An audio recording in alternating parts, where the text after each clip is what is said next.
Work की एक definition थोड़ा सा, स्टार्टिंग में वर्क से ही हम लोग स्टार्ट किया था, ठीक है ना, तो एक डेफिनेशन और थोड़ा सा लिख लेना वर्क का। Work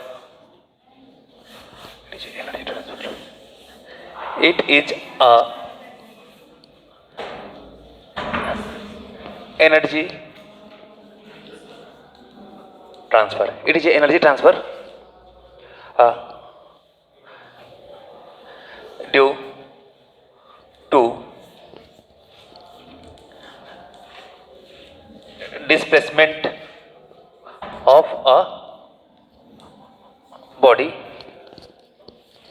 when we apply force on the body। ठीक है, वर्क क्या है? It is energy transfer due to the displacement of a body. जब बॉडी डिस्प्लेसमेंट करती है तो जो वो एनर्जी ट्रांसफर करती है उसी को हम लोग क्या बोलते हैं? वर्क। यानी सेंस ये है कि लेट सपोज करो कि एक ब्लॉक है, यहां पे मैंने कुछ फोर्स अप्लाई किया। क्या किया? एक फोर्स अप्लाई किया। तो इस फोर्स अप्लाई के कारण इस बॉडी में क्या होगा? कुछ डिस्प्लेसमेंट होगा, ठीक है ना। अब डिस्प्लेसमेंट होगा, लेट सपोज करो कि पहले ये बॉडी किसमें था? रेस्ट में। बॉडी किसमें था? रेस्ट में था। तो मान लो इसकी काइनेटिक एनर्जी क्या होगी? 0। अब जैसे मैंने फोर्स अप्लाई किया, अब लेट सपोज कर लो कि इसकी काइनेटिक एनर्जी क्या हो गई? मतलब इसकी वेलोसिटी 10 मीटर पर सेकंड हो गई। कितनी हो गई? 10 मीटर पर सेकंड हो गई। और इसका मास आप लोग 2 kg ले लो, मास क्या ले लो आप? 2 kg ले लो। तो इसकी काइनेटिक एनर्जी कितनी हो जाएगी? हाफ एम की जगह पर क्या 2 और v स्क्वायर का मतलब क्या 10 स्क्वायर, यानी यहाँ कितना 100 जूल, ठीक है ना। यानी पहले स्पीड कितनी थी? v इक्वल टू क्या था आपका 0, सॉरी u इक्वल टू क्या था 0। इनिशियल स्पीड क्या थी अब मेरी 0 और फाइनल क्या हो गई 10 हो गया। तो जब वर्क किया तभी तो स्पीड बढ़ी इसकी। और वर्क करने के लिए मुझे क्या करना पड़ा? एक फोर्स लगाना पड़ा। तो यहां पे देख लो, यहां से सिंपल से देख लो, इट इज एनर्जी ट्रांसफर। क्या इसमें एनर्जी ट्रांसफर हुआ है क्या? इस ब्लॉक में पहले एनर्जी कितनी थी? Kinetic energy 0। अब कितनी हो गई है? 100 जूल हो गया ना। क्यों हुआ है? क्योंकि हमने वर्क किया। बस में क्योंकि हमने वर्क किया। तो इसका वर्क का डेफिनेशन आप लोग एनर्जी ट्रांसफर के फॉर्म में दोगे। It is energy transfer due to displacement of a body, due to displacement of a body when we apply force on the body. बात समझ गए? जब किसी भी बॉडी पे हम लोग फोर्स लगा के और उसको डिस्प्लेस करेंगे तो एक एनर्जी ट्रांसफर होगा, उसी को हम लोग क्या बोलेंगे? Work.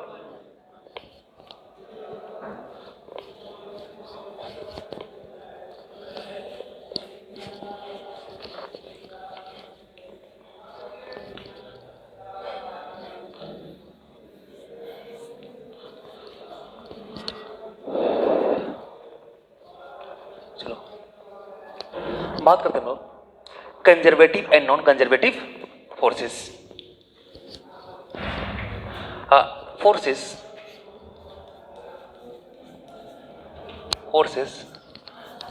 On the basis of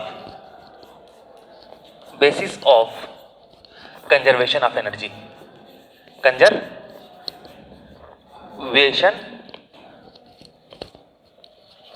of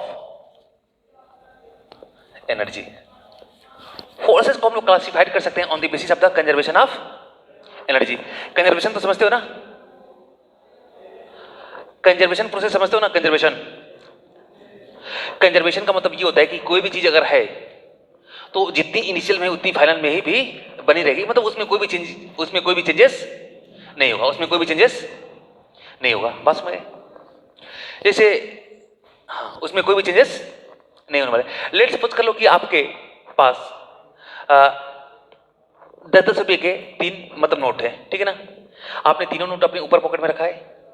तो आपके पास अभी एनर्जी कितनी है? 30 रुपीज मतलब 30 जूल। हम लोग पैसे को एनर्जी से मतलब थोड़ा सा हम लोग कंपेयर कर ले रहे हैं। 30 रुपीज मतलब क्या? 30 जूल। तो 30 जूल आपके पास है। एनर्जी कहाँ पे है?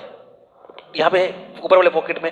अगर मैं यहाँ से निकाल के अगर 10 रुपया आप नीचे वाले पॉकेट में रख लेते हो, अपने राइट हैंड के पॉकेट में, तो आपके पास ऊपर कितना बच गया? 20। नीचे कितना बच गया?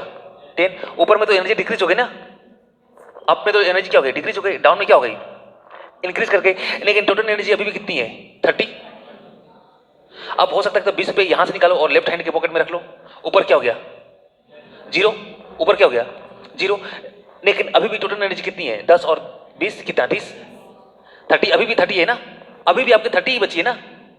तो कंजर्वेशन का मतलब यही होता है कि अगर आप कहीं से रिड्यूस कर रहे हो तो एनर्जी कहीं लॉस नहीं होगी, कहीं एनर्जी लॉस नहीं होगी। अगर आप कहीं से रिड्यूस कर रहे हो तो क्या होगा, कहीं पे आप कम करोगे तो कहीं पे क्या होगा ज्यादा हो जाएगा। जैसे ऊपर में मैंने क्या किया, पहले 30 था, 30 से मैंने 10 रुपीज निकाला नीचे रखा, तो 10 रुपीज रिड्यूस हुआ ना, ऊपर वाले में 10 जूल एनर्जी रिड्यूस हुई और नीचे वाले में क्या पहुंच गया 10 जूल एनर्जी पहुंच गया। अरे पैसा एक एनर्जी ही होता है, पैसे से आप एनर्जी खरीद सकते हो। तो बात समझ रहे हो ना। तो कहीं अगर एनर्जी डिक्रीज हो रही है तो कहीं क्या होगी इंक्रीज होगी, पर जो उनका सम होगा वो क्या होगा, वो कंजर्व होगा, वो मतलब उसमें कोई भी चेंजेस नहीं होगा। आप इधर रखो चाहे पॉकेट में इधर रखो, चाहे सारे के सारे 30 रुपीज इधर रख लो, चाहे इधर रख लो, चाहे एक जगह रख लो, या उसको तीनों जगह में डिस्ट्रीब्यूट कर दो, हर एक कंडीशन में आपकी जो टोटल एनर्जी होगी यानी जो टोटल मनी आपके पास होगा कितना होगा, हाँ 30 ही बना रहेगा। बात समझ रहे। तो ये चीज क्या होगी मेरी कंजर्वेशन होगी। बात समझ रहे, मतलब जो चीजें क्या हो डिस्ट्रॉय ना हो, जो इनिशियल में है वही क्या हो बाद में भी बना रहे। हाँ उसकी पोजीशन चेंज हो, उसका फॉर्म चेंज हो सकता है। मान लो पहले ऊपर वाले में था, अब नीचे में वाले में चला गया, राइट साइड में चला गया, फिर किधर चला गया लेफ्ट साइड में चला गया, यानी कुल मिलाकर जितना था उतना ही बना रहे। समझ गए ना। तो इसकी बेसिस पे समझ गए ना, force on the basis of the conservation of energy. हम लोग फोर्स को दो टाइप का हम लोग क्लासिफाइड करते हैं। पहला क्या आपका कंजर्वेटिव फोर्स, क्या होगा, एक होगा मेरा कंजर्वेटिव फोर्स और दूसरा क्या होगा मेरा नॉन कंजर्वेटिव फोर्स। ठीक है, एक मेरा कंजर्वेटिव फोर्स होने वाला है और दूसरा क्या होने वाला है मेरा नॉन कंजर्वेटिव फोर्स होने वाला है। पास में तो देखो नाम से लग रहा है कंजर्वेटिव फोर्स, कंजर्व मतलब क्या नो चेंज, कंजर्व का मतलब होता है ना नो चेंज। तो कुछ ऐसा फोर्स अगर उसमें आप वर्क डन करते हो ना, अगर उसके थ्रू अगर आप वर्क डन करते हो, उस कंजर्वेटिव फोर्स के थ्रू अगर वर्क डन करते हो, तो उसकी जो टोटल एनर्जी होगी उस टोटल एनर्जी में कभी भी चेंजेस नहीं होगा, कभी भी चेंजेस नहीं होगा। मतलब इसमें अगर मैं बात करूं तो एनर्जी मेरी क्या होने वाली है इस प्रोसेस में, ये पार्टिकुलर प्रोसेस में एनर्जी क्या होने वाली है, मतलब एनर्जी लॉस नहीं होगा, एनर्जी लॉस नहीं होगा। बात समझ ना, एनर्जी लॉस नहीं होगा। तो ऐसे फोर्सेस क्या होगा, अगर ये फोर्स कुछ वर्क डन करेगा तो इसमें एनर्जी लॉस नहीं होगा। अब देखो लेकिन इसमें क्या होगा, एनर्जी लॉस होगा। इसमें एनर्जी कंजर्व बनी रहेगी और इसमें एनर्जी लॉस होगी। थोड़ा सा देखते हैं हम लोग दोनों के एग्जांपल देखते हैं।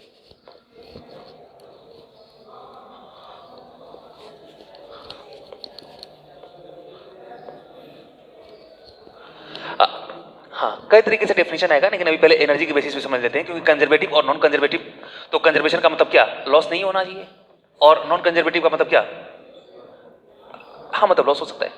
अब चलो यहां पे मैं देखता हूं, यहां देखो, लेट सपोज करो कि यहां पे एक पेंडुलम है,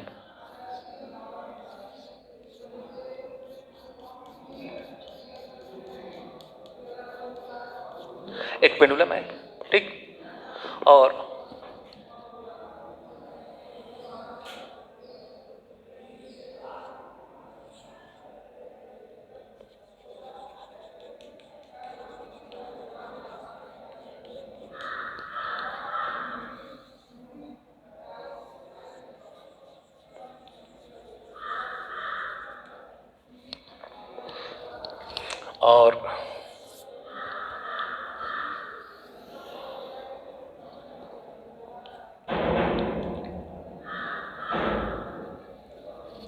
यहां एक रफ सरफेस है और इस रफ सरफेस के ऊपर मैंने क्या रखा है, एक ब्लॉक को रखा है।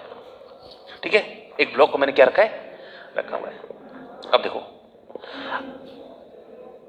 अगर मैं बात करूं यहां पे पेंडुलम पे, एक आइडियल कंडीशन ले लो, आप क्या ले लो, एक आइडियल कंडीशन ले लो। आइडियल कंडीशन मतलब क्या कि कोई भी ईयर फ्रिक्शन नहीं है, कोई भी ईयर फ्रिक्शन मतलब ईयर यहां पे नहीं है, एकदम कंप्लीटली क्या वैक्यूम है, और यहां पे जो स्ट्रिंग से जो कुछ फ्रिक्शन वगैरह लग रहा होगा वो भी बिल्कुल नहीं लग रहा है, उसको भी अब क्या मान लो जीरो मान लो, ठीक है ना, यहाँ पे एकदम आइडियल कंडीशन लो।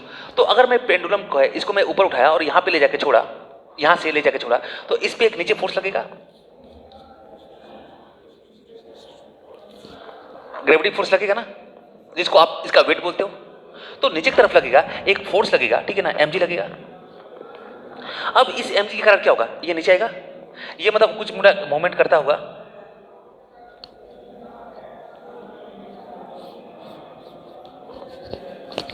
एक मिनट,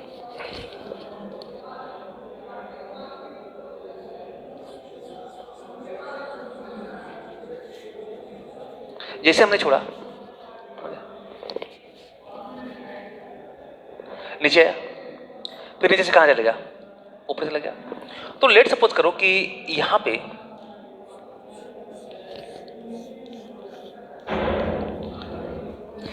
जब हाइट पे उठाए तो इसके पास क्या है, यहां पे वेलोसिटी क्या है, टॉप पे एक्सट्रीम पोजीशन पे क्या है, वेलोसिटी जीरो।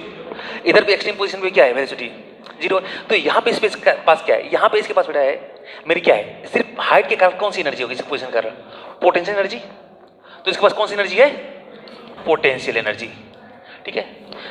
पोटेंशियल एनर्जी कुछ है, लेट सपोज कर लो कि पोटेंशियल एनर्जी कितना है, 100 है, कितना है, 100 है, ठीक है। इस रेफरेंस के रिस्पेक्ट में हमने माना है पोटेंशियल एनर्जी यहां पे कितना है, 100 है।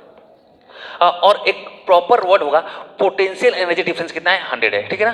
पोटेंशियल एनर्जी नहीं बोलोगे आप लोग, क्या बोलोगे, पोटेंशियल एनर्जी डिफरेंस बोलोगे। अभी आप समझ जाओगे, आज की क्लास में ही समझ जाओगे कि हम लोग पोटेंशियल एनर्जी डिफरेंस बोलेंगे, ठीक है ना, एक प्रॉपर शब्द होगा। तो यहाँ पे चलो अभी पोटेंशियल एनर्जी मैं बोलूंगा, तो पोटेंशियल एनर्जी यहाँ पे कितना है, 100 है, और यहाँ पे पोटेंशियल एनर्जी कितना है, 100 है। और एक्चुअल जो वर्ड होता है वो क्या होता है, पोटेंशियल एनर्जी डिफरेंस होता है, ना कि पोटेंशियल एनर्जी होता है, ठीक है। हम लोग अभी समझेंगे। तो यहाँ पे भी टॉप पे कितना है, 100 जूल है। चलो काइनेटिक एनर्जी कितनी है, जीरो। काइनेटिक एनर्जी कितनी है, जीरो। अब देखो जैसे ही मैंने इसको छोड़ा तो इसके ऊपर एक फोर्स लग रहा है, फोर्स लग रहा है ना, फोर्स कौन सा लग रहा है, ग्रेविटेशनल फोर्स लग रहा है, नीचे की तरफ लग रहा है। और जब ग्रेविटेशनल फोर्स के कारण ये नीचे की तरफ, ये बॉल अब नीचे की तरफ आना शुरू हो गया, आया आया ना, नीचे की तरफ आया, और फिर ये गया, जब ऊपर जा रहा है तभी भी ग्रेविटेशनल फोर्स लगेगा नीचे की तरफ। तो यानी फोर्स लग रहा है और इसका कुछ डिस्प्लेसमेंट भी इतना हो गया, अरे इतना डिस्प्लेसमेंट भी हो गया ना। तो फोर्स इंटू डिस्प्लेसमेंट होता क्या है, वर्क। अब देखो जब ये वर्क हुआ, अब यहां पे वर्क किसने किया, यहां पे जो वर्क काम करने किस फोर्स ने किया, किस फोर्स ने किया, तो ग्रेविटेशनल फोर्स ने वर्क किया। ग्रेविटेशनल फोर्स ही तो वर्क कर रहा है यहां पे, कि कोई और कर रहा है, अरे अर्थ ही तो खिंच रहा है, इस पे फोर्स लगा रहा है, कि कोई और कर रहा है। तो इसका जो डिस्प्लेसमेंट हुआ किसके कारण हुआ, आपके ग्रेविटेशनल फोर्स के कारण हुआ। बात समझ आई। अगर ग्रेविटेशनल फोर्स नहीं होता, अगर इसको अर्थ अगर खींचता नहीं, तो अगर मैं इस बॉब को यहां पे रखा हूं तो यहीं पे रह जाता, नीचे की तरफ बिल्कुल नहीं आता।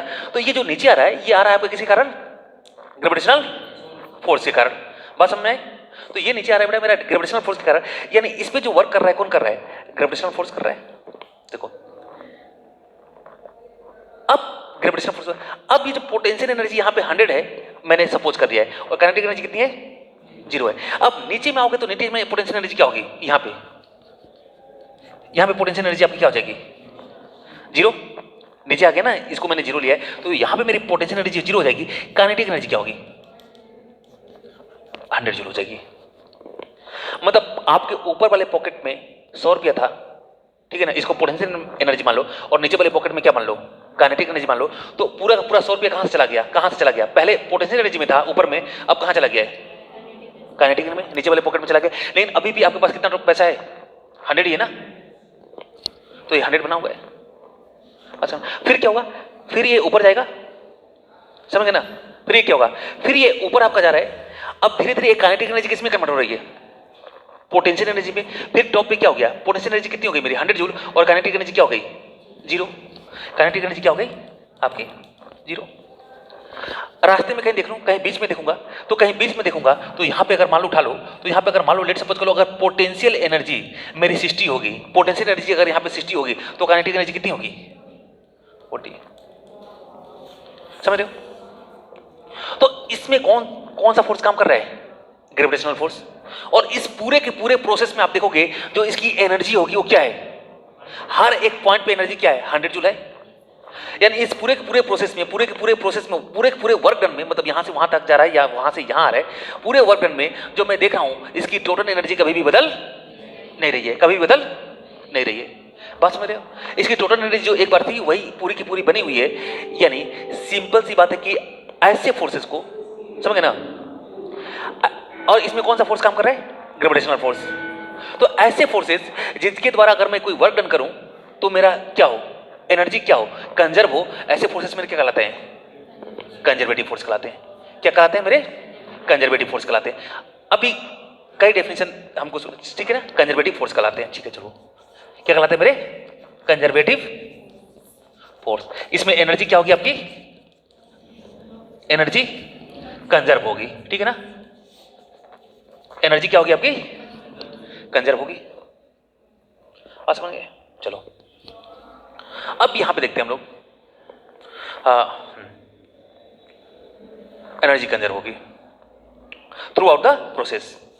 अब यहां पे देखो,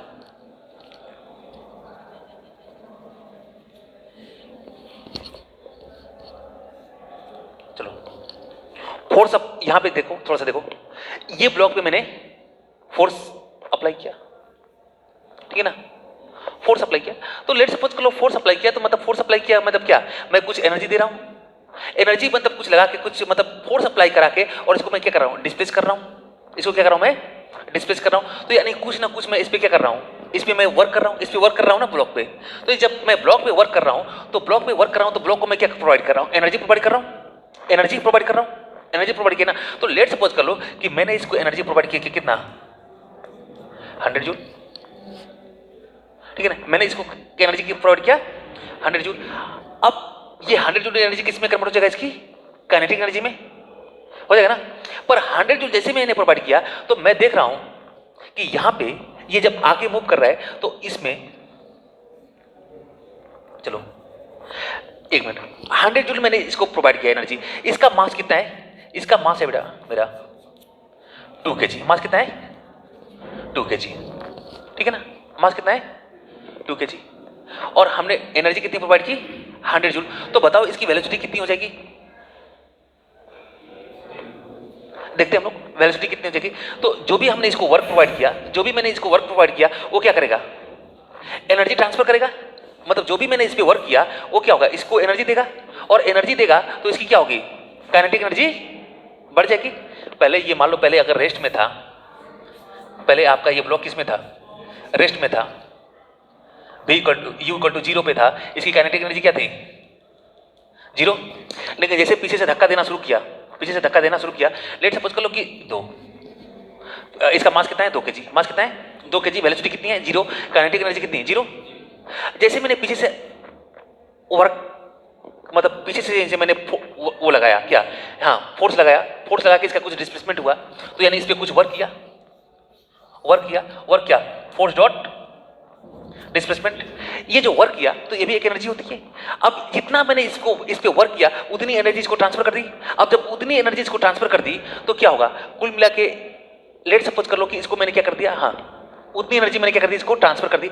अब जब एनर्जी ट्रांसफर कर, देखो एक मिनट थोड़ा सा रुक जाओ, एक बार शुरू से देखो। वेलोसिटी जीरो, मास कितना? 2 kg।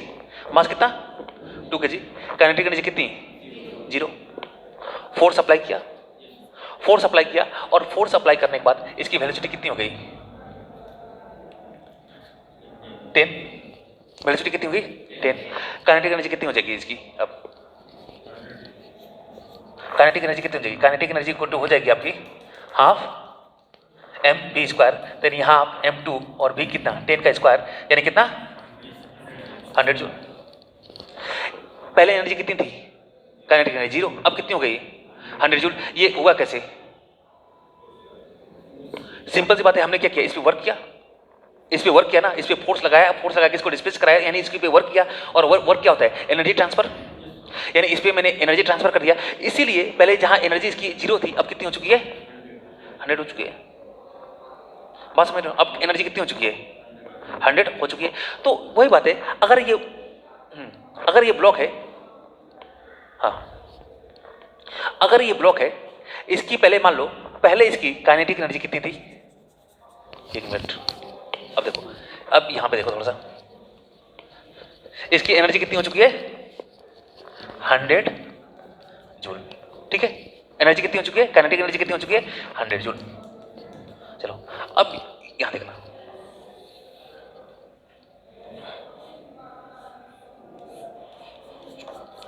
ये आपका ब्लॉक है, एनर्जी कितनी 0, काइनेटिक एनर्जी कितनी 0, काइनेटिक एनर्जी कितनी 0। अब मैं क्या कर रहा हूं, इस पे मैं वर्क कर रहा हूं, वर्क किया और वर्क करके इसको कितनी एनर्जी सप्लाई किया मैंने, लेट सपोज को 100 जूल अप्लाई, और इसका मास कितना है वही सेम वाला केस है, मास कितना है 2 kg। इस पे मैंने वर्क किया और वर्क जब किया तो यानी इसको मैंने क्या किया, एनर्जी सप्लाई किया, एनर्जी सप्लाई किया। और जब मैंने एनर्जी सप्लाई किया तो इसको जो मैंने एनर्जी सप्लाई किया, एनर्जी सप्लाई ये मैंने किया कितना 100 जूल, कितना कर दिया 100 जूल। अच्छा अब जब 100 जूल इसको एनर्जी सप्लाई कर दिया तो इसकी वेलोसिटी कितनी हो जाएगी, वेलोसिटी पहले तो 0 थी, पहले कितनी थी 0 थी। अब इसको 100 जूल मैंने वर्क सप्लाई कर दिया तो इसकी वेलोसिटी कितनी हो जाएगी 10, अरे हो जाएगी ना। देखो क्योंकि अब जो पूरी की पूरा जो एनर्जी इसको सप्लाई किया, जो मैंने इसको एनर्जी सप्लाई किया वो एनर्जी किस में कन्वर्ट हो चुकी है, इसके काइनेटिक एनर्जी में, काइनेटिक एनर्जी में। तो इसके काइनेटिक एनर्जी में हो गई है, यानी काइनेटिक एनर्जी इक्वल टू कितना 100 joule, kinetic energy equal to कितना 100 joule, half m v square equal to कितना 100, यानी हाफ m की जगह पे कितना 2 v, यानी v स्क्वायर इक्वल टू कितना 10, यानी v इक्वल टू कितना 10 मीटर पर सेकेंड। ये आपका आ जाएगा v इक्वल टू आपका 10 मीटर पर सेकेंड आ जाएगा ना, तो v इक्वल टू आपका 10 मीटर पर सेकेंड आ गया।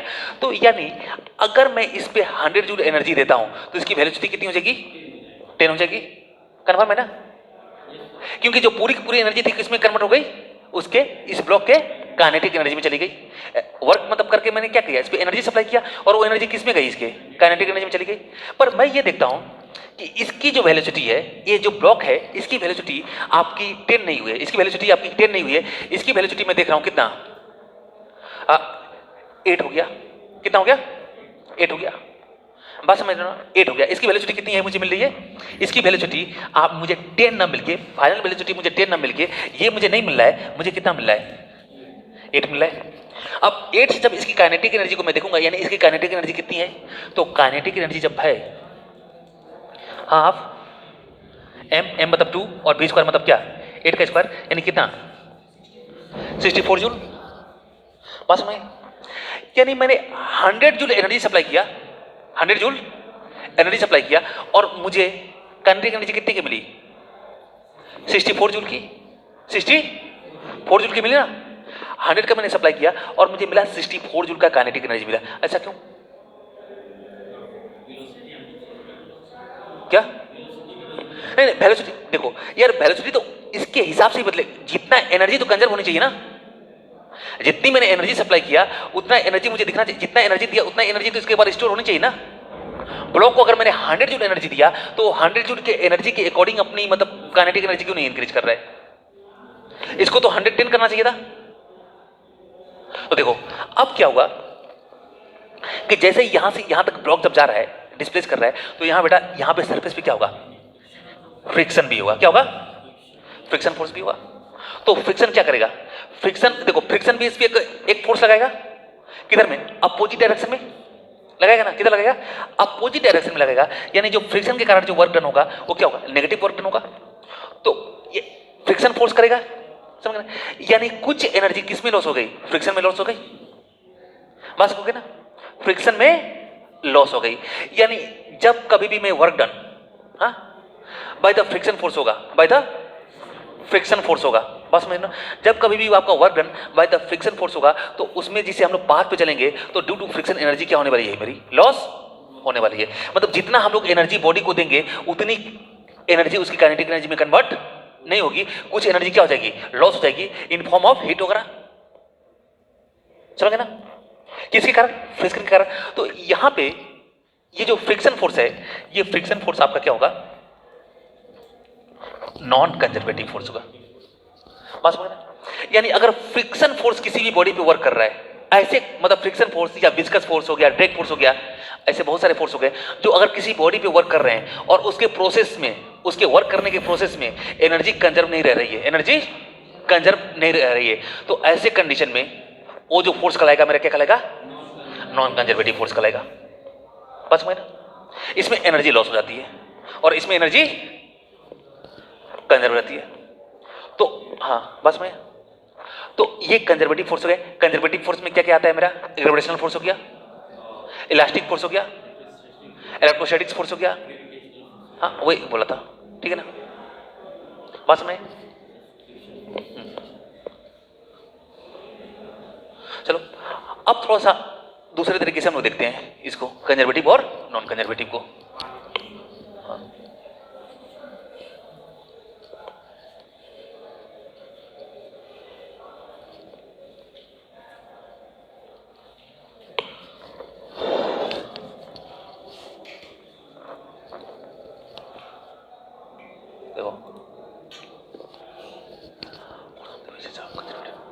फोर्स वन, हाँ हाँ चलो,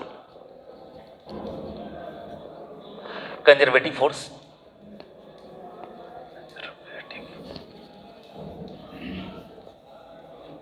कंजर्वेटिव फोर्स, ठीक है ना। हाँ किसको बोलते हैं? सच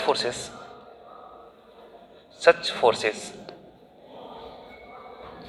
are such forces are called conservative forces। एक मिनट थोड़ा सा,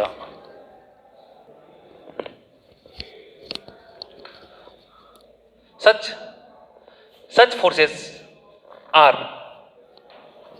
called conservative forces। उन सारे फोर्सेस को हम लोग क्या बोलेंगे? कंजर्वेटिव फोर्स बोलेंगे। If such forces are called conservative forces, if work done by that force is depend only on initial and final position of the body, ठीक है ना। Such forces are conservative forces if work done by that forces is depend only on the initial and final position of the body। वे सारे forces मेरे conservative force कहलाएंगे अगर उस force के द्वारा कोई वर्क डन कर रहे हैं तो वर्क डन डिपेंड होगा किसके ऊपर? सिर्फ उसकी इनिशियल और फाइनल पोजीशन पे डिपेंड करेगा, ना कि पाथ पे, ठीक है ना। पाथ पे डिपेंड नहीं करने वाला है, नॉट डिपेंड ऑन पाथ कर देना, ठीक है ना, and not depend on path कर देना, ये आप लिख सकते हो। Not depend on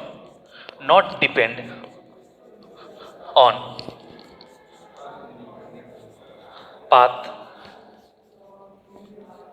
follow by the body, ठीक है ना। Not depend on the path follow by the body.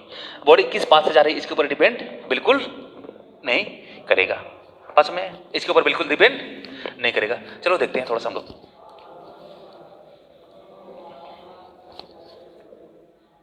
चलो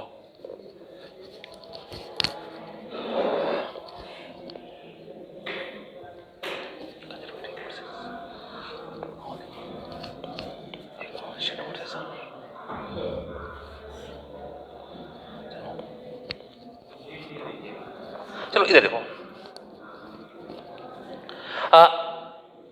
अब मैं थोड़ा सा एक ब्लॉक को लेता हूं, या चलो छोड़ो उसको, थोड़ा सा टॉप पे रखते हैं हम लोग, ठीक है।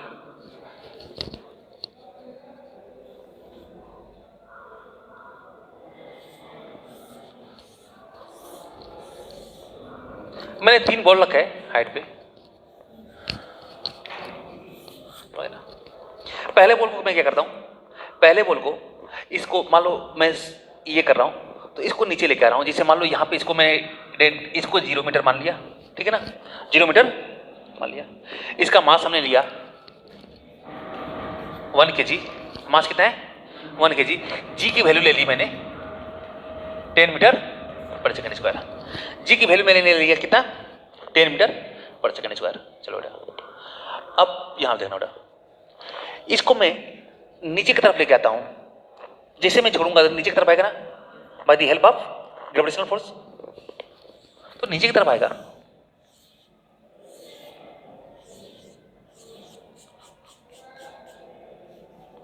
वर्क डन कितना होगा, 10 मीटर आया। डिस्प्लेसमेंट कितना हुआ, 10 मीटर हुआ। डिस्प्लेसमेंट मेरा कितना हुआ, 10 मीटर हुआ। वर्क डन कितना होगा मेरा, what will be the work done, mgh। अरे फोर्स देखो, वर्क डन कितना होगा, वर्क डन होगा फोर्स इस पे कितना लग रहा है, फोर्स इस पे लग रहा है कितना, mg, और डिस्प्लेसमेंट कितना हो रहा है, h डिस्प्लेसमेंट हुआ, h मतलब कितना 10 मीटर, तो यानी force equal to m g h। m की वैल्यू कितनी 1, g की वैल्यू कितनी 10 और h की वैल्यू कितनी 10, यानी कितना हो गया 100 जूल मीटर। बस में अगर वो 10 मीटर का फॉलो कर रहा है, ये बात इनिशियल पोजीशन ये थी और फाइनल पोजीशन ये है। सेम बॉल को इनिशियल पोजीशन ये और फिर इसको लेट सपोज कर लो, इसको ऐसे कुछ पाथ से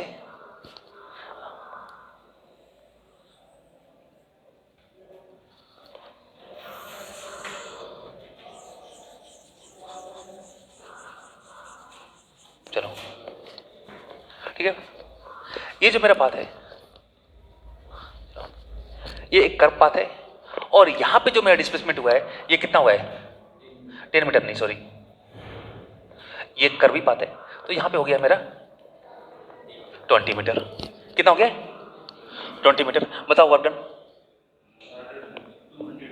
200 जूल हो जाएगा, 200, चलो 200 जूल, ठीक है। देखते हैं 100 होगा 200 होगा। अबे पढ़ाई वढ़ाई नहीं करता है क्या, mgh होता है ना, h कितना है,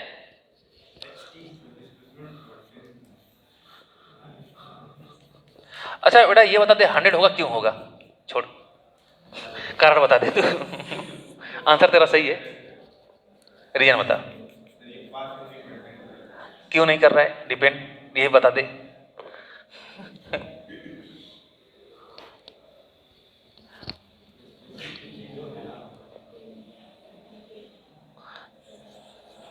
बॉल को मैं इस पाथ से लेके आया, ठीक है ना, कितना ट्रेवल किया 50 मीटर।